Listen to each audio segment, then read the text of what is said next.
Estamos iniciando mais um programa Esclarecimentos Oportunos. Lembrando sempre que esse programa é uma realização da Sociedade Espírita Francisco de Assis, instituição sediada na cidade de São Paulo. Conosco, como sempre, nosso amigo Milton Felipe. Sim, senhor. É sempre tudo bem, muito obrigado. É sempre um prazer estar aqui com os nossos amigos técnicos e com você para estudarmos aí a doutrina espírita. Milton, antes de ir aqui à solicitação que nos foi encaminhada, eu quero mais uma vez lembrar do lançamento da tradução do livro Espiritismo em sua mais simples expressão, que nós solicitamos a você e você gentilmente produziu essa nova tradução para que pudéssemos editar. Né? E ele está em material físico, né? Um livrinho, uma brochurinha, como diria Kardec, né? E está também disponível no nosso site kardec.tv, lá no item livros, para aqueles que quiserem baixar. É só clicar lá no download e baixa o livro, tenha lá no seu notebook, se quiser imprimir, fiquem à vontade. Mas o objetivo é sempre para trazer as informações de Kardec ao público, né? Isso mesmo, de uma linguagem simples e de fácil leitura para todas as culturas. Pelo propósito, desejar a todos que os bons espíritos nos ajudem sempre. É isso aí. Então vamos aqui ao nosso tema de hoje, meu amigo Milton, que diz assim, a solicitação deste nosso amigo. Qual a diferença entre desenvolvimento mediúnico e experimentação mediúnica? Qual é a diferença entre essas expressões? Existe sim. Bem, então o tema aqui é mediunidade, né? Mediunidade. Dizer que para o Espiritismo, mediunidade é a faculdade que todos os seres humanos possuem e que permite o seu relacionamento com os espíritos desencarnados. Não é uma faculdade que permite dos espíritos desencarnados para com o homem. Não, é o contrário. Ela é uma faculdade do ser encarnado. Os encarnados possuem essa possibilidade. Todos, sem nenhuma exceção, porque todos os espíritos encarnados se relacionam com os espíritos desencarnados através desse equipamento, vamos chamar assim para facilitar. Então é uma faculdade do homem e existe nesse quadro dessa engenharia do Criador, de Deus, para que os homens possam receber as experiências, as informações, reflexões dos espíritos e os espíritos receberem as informações, reflexões e pensamentos dos homens. Então nós vivemos assim, homens e espíritos. E agora, quando se trata da mediunidade orientada segundo a doutrina espírita, aí então nós temos que fazer essa distinção entre desenvolvimento e experimentação. Por quê? Porque a mediunidade ela pode ser generalizada ou ostensiva. Se for generalizada, significa que todos os seres humanos possuem. Geral, generalizado significa isso.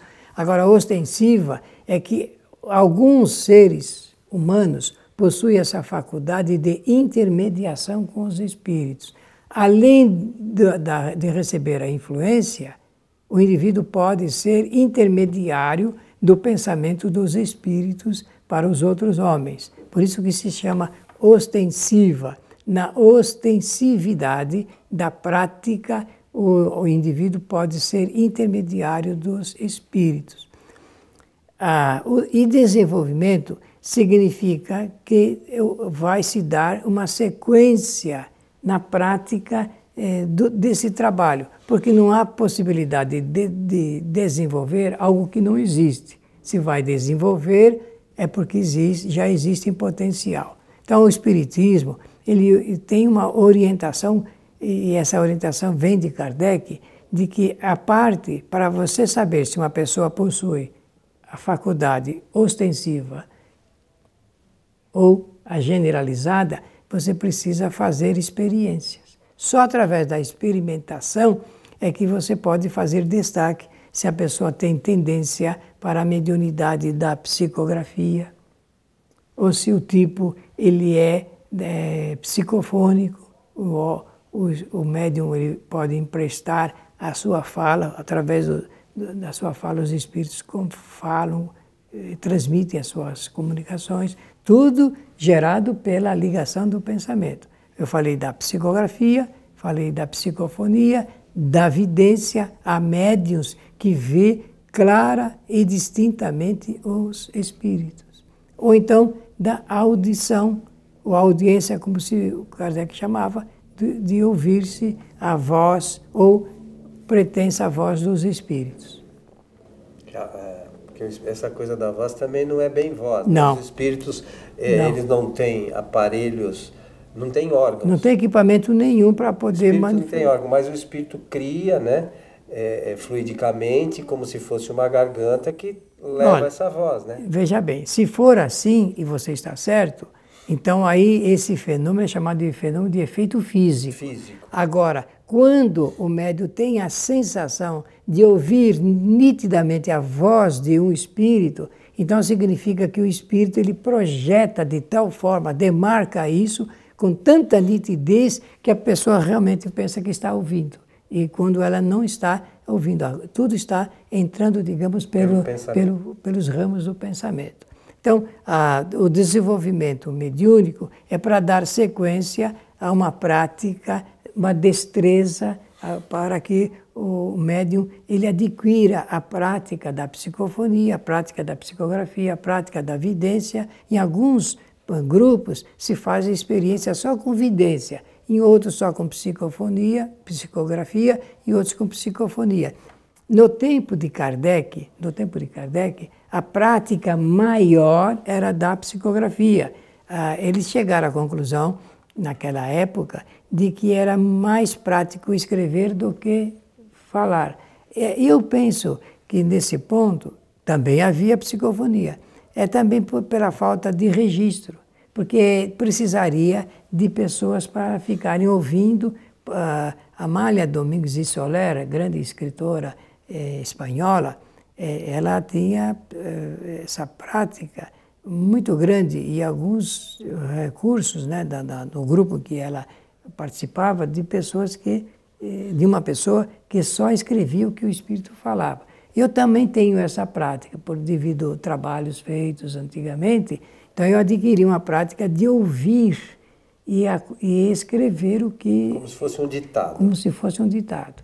Então, isso é muito interessante e bom. Porém, meus amigos, agora a gente já tem um registro aí, uma maquininha, coisa fantástica do gravador, não é isso? E o gravador é notável para a gente poder gravar o que os espíritos falam através dos médiuns nas sessões. Penso que dessa maneira a gente pode ter dado aí um esclarecimento oportuno.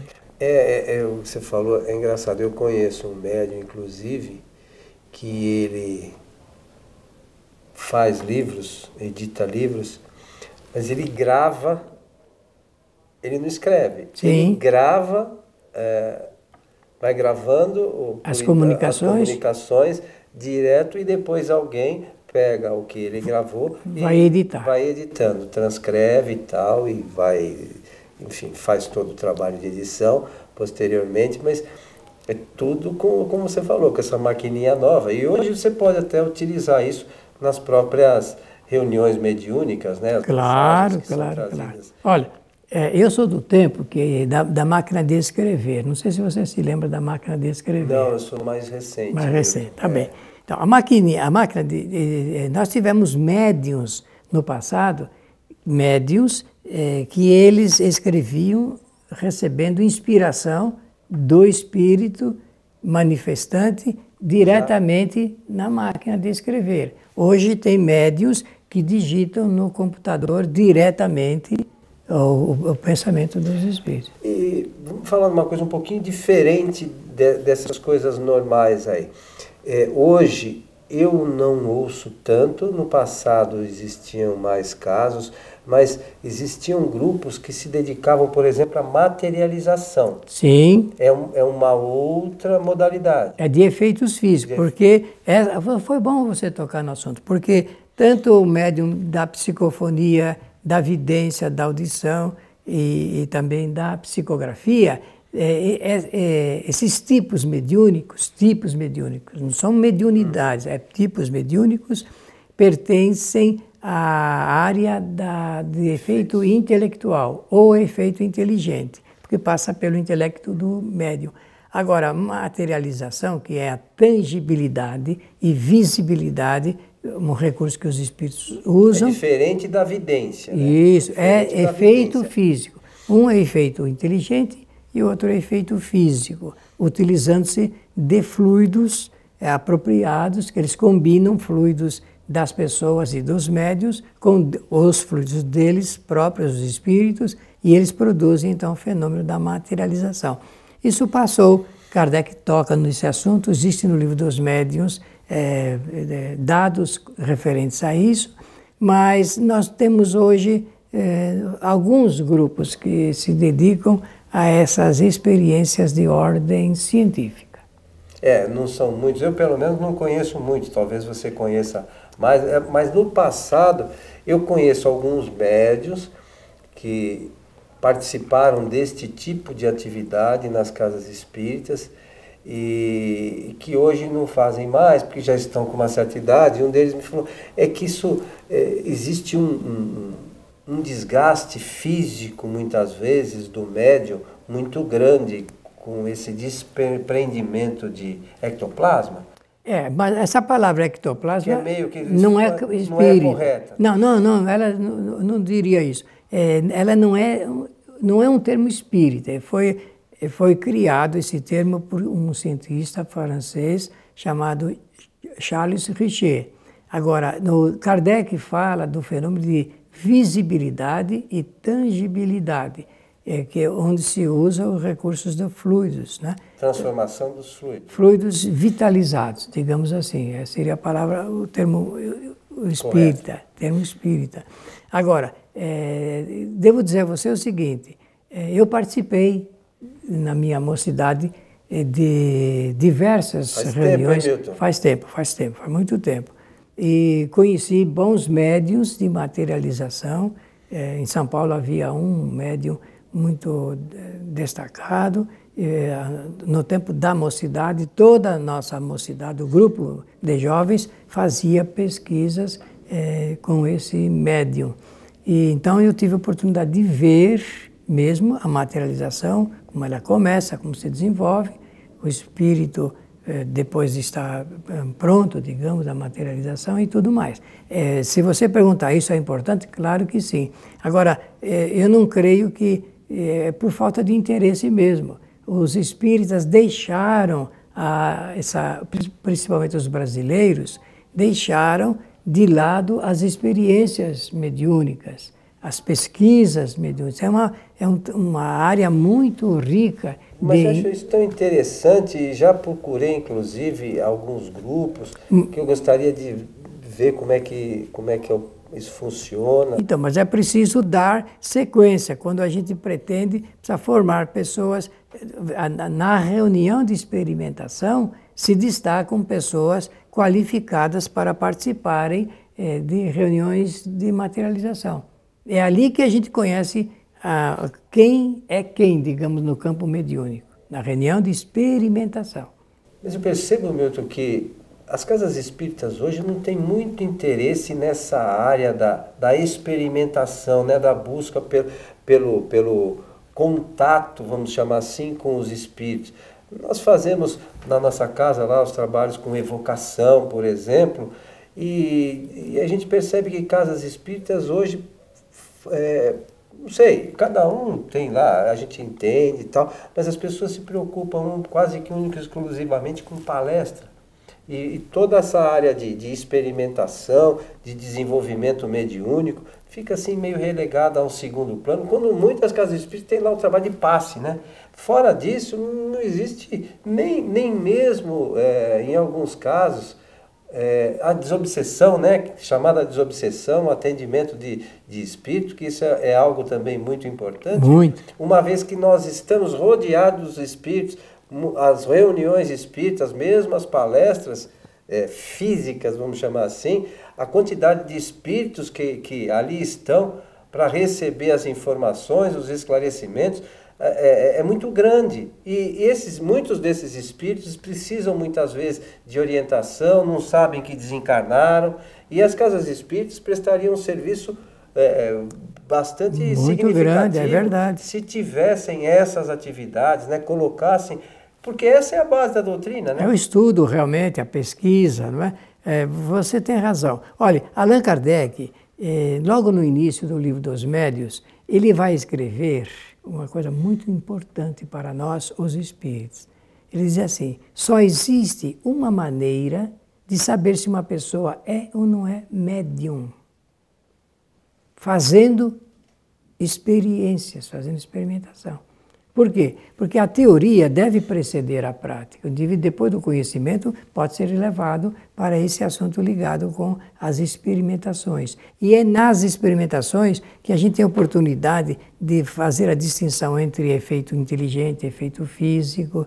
Só que depois, numa sequência, em alguns centros, até chega à conclusão de que tal pessoa pode servir à área da ciência, aí no caso das experimentações de efeitos físicos. Mas como não há recurso no centro, não tem disponibilidade de tempo e tudo mais, a coisa acaba passando. Quando se fala de materialização hoje, a maior parte dos expositores, oradores, conferencistas, só citam William Crookes, Ernesto Bozano, só citam aqueles do passado, Gustave Gelei, mas não tem coisas mais recentes, mais modernas e tudo mais. No mundo, só um grupo na Inglaterra que há tempos atrás tentou fazer uma reorganização desse tipo de trabalho, mas também não foi para frente. Vamos nós tentar aqui, depois a gente traz a todos aqui as informações, os resultados e quem sabe algumas imagens, né? Olha, eu garanto que não é por falta de médium com condições, não. É por falta de condições de reunião apropriada para fazer equipamentos necessários para produzir esse tipo de fenômeno. Que fique bem claro também que essas reuniões não acontecem um dia para o outro. Nada, né? Muito tempo. Leva muito tempo, muito. O trabalho tem que ser contínuo, né? Mas eu acho que se a gente tiver realmente objetivo, a gente consegue também trazer essas experimentações para o público. E isso, acho eu, que seria muito proveitoso nesse momento para que as pessoas tivessem um pouquinho mais de... E se a pessoa vê, né, realmente essa manifestação do Espírito, talvez ela busque um novo caminho, porque tem muita gente ainda que fica no campo da hipótese, né, da suposição, quem sabe, e não se dá conta que os Espíritos somos nós, que vivos, sem o corpo físico, né? E estamos aqui. Olha, se houver interesse nessa parte, nós podemos fazer um programa, e eu prometo trazer material, inclusive das experiências que foram feitas em Uberaba com o Chico Xavier, que resultou num livro muito... Como é que chamava a médium? Que depois ela morou em Campinas. É Otília, né? Otília. Não, mas eu estou falando dela e também de outros, né? Que aconteceram, como o Antônio Alves Feitosa, médium em São Paulo, e que poderá dar bastante interesse e motivar as pessoas a produzirem isso em suas casas, em seus grupos espíritas. É muito interessante essas questões relacionadas.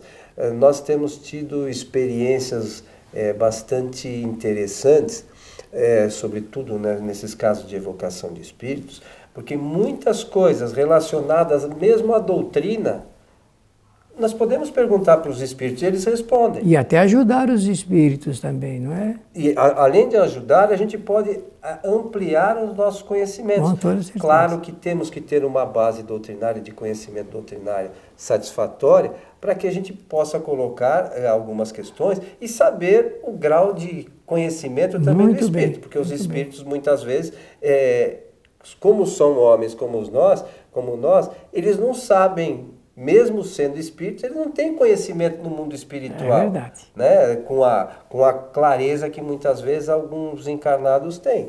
Mas são sempre meios de a gente aprimorar os nossos conhecimentos, né, Milton? Muito bom, muito bom. Meu amigo, estamos chegando ao final de mais um programa. Com muita alegria, foi excelente e agradecemos aí a quem fez a gentileza de encaminhar essa indagação, dizendo que nós temos que ter esse conhecimento, mesmo teórico e prático, e dentro da prática saber essas distinções para criar a melhor condição para nós estudarmos. Porque realmente o Espiritismo, ele se resume no estudo da vida, na realidade espiritual. Pela oportunidade de desejar a todos que os bons espíritos nos ajudem sempre.